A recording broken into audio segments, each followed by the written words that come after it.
पश्यदति दुर्गाणि विश्वानावेव सिन्धुम् दुरितात्यग्निः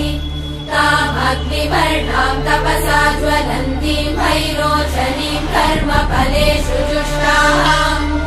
दुर्गाम् देवीगुम् शरणमहम् प्रपद्ये सुतरसि तरसे नमः अग्ने त्वम् पारयानव्यो अस्मान् स्वस्तिभिरति दुर्गाणि विश्वा पूश्च पृथ्वी बहुला न उर्वी भवातोकायतनयाय शम्योः विश्वानि नो दुर्गः जातवेदः सिन्धुन्न नावा दुरितातिवर्षि अग्ने अत्रिवन्मनसा गृहाणोऽस्माकम् बोध्यपिता तनूना